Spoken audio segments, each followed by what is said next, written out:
एक हम dear friends, आज हम एयर कैड ऑटोकैड टेल कैड ऑपरेट करने के बारे में सीखेंगे।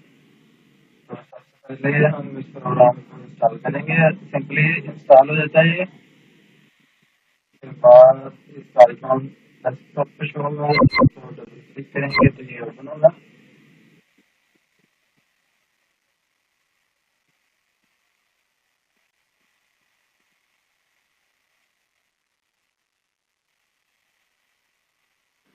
ये ओपन हो गया। ये रजिस्टर प्रोग्राम नहीं है, इसलिए ये लाइसेंस मांग रहा है जो अवेलेबल नहीं है, तो हम ओके करेंगे। तो फ्रेंड्स, ये आपको शीट नजर आ रही है, इसको ये पहले मैंने काम किया हुआ इसलिए आ रही है।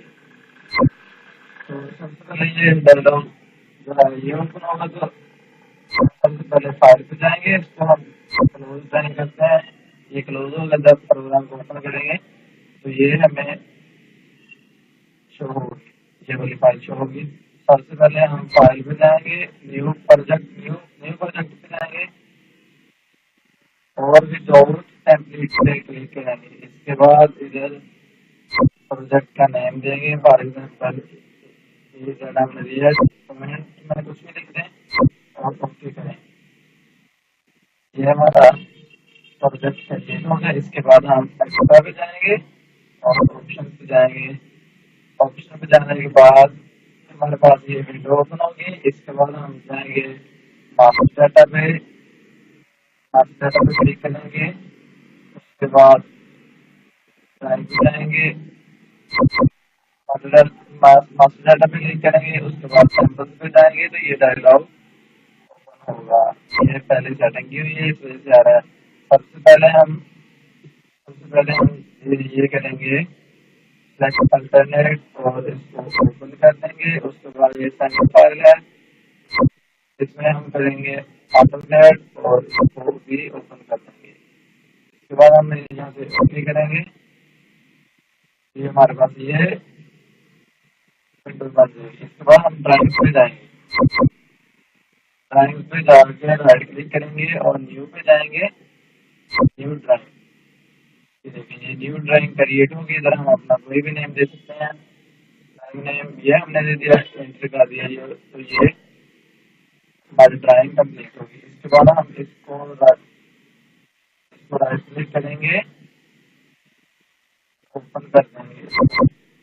ये देखिए ये विंडो और ये सेम है प्रोग्राम ऐसे ही जैसे हम ऑटोकैड में ड्राइंग करते हैं। ये देखें ये पूरा डायलॉग बॉक्स बना हुआ है। इधर हम अपना नेम वगैरह जो भी ड्राइंग के प्रोसीजर है वो लिख सकते हैं और इधर हम कोई भी सर्किट वगैरह क्रिएट कर सकते हैं। फॉर एग्जाम्पल मैं एक आपको सर्किट ड्रा करके दिखाता हूँ। हम सबसे पहले ट्रांसफार्मर लेते हैं। ये देखें ट्रांसफार्मर के आइकॉन पे हमने क्लिक किया, ये मतलब आइकॉन बने हुए हैं। तो हमने 3 फेज ट्रांसफार्मर ले लिया। ये देखें इधर कॉर्नर पे शो भी करवाना है, तो ओके करेंगे तो ये देखें इधर जहाँ भी हमें ड्रा करना होगा उधर हम क्लिक करेंगे तो ये ड्रा हो जाएगा। उसके बाद हम इसके अंदर लगाते हैं एक ब्रेकर, ब्रेकर लगाते हैं 3 फेज। ये देखें ये आ गया। इसको जहाँ हमने ड्रा करना होगा वहाँ ये ड्रा हो जाएगा। हमने इधर ट्रांसफार्मर के बाद इसको लगाना चाहते हैं, तो ये देखें टाइम्स भी शो हो रही है। इस पर क्लिक करेंगे तो ये ऑटोमेटिक एडजस्ट हो जाएगा। इसके बाद हम एक 3 फेज मोटर लगाते हैं। मोटर के आइकन पे क्लिक करेंगे और 3 फेज मोटर हम सर्च करेंगे, ओके करेंगे तो ये देखें मोटर टाइप मोटर जो है जो इधर विंडो पे शो हो रही है। इसको हम ऐसे ब्रेकर के साथ लगाएंगे और क्लिक करेंगे तो ये हमारा सर्किट कंप्लीट हो जाएगा। और ये फ्रेंड्स यही आज का काम है।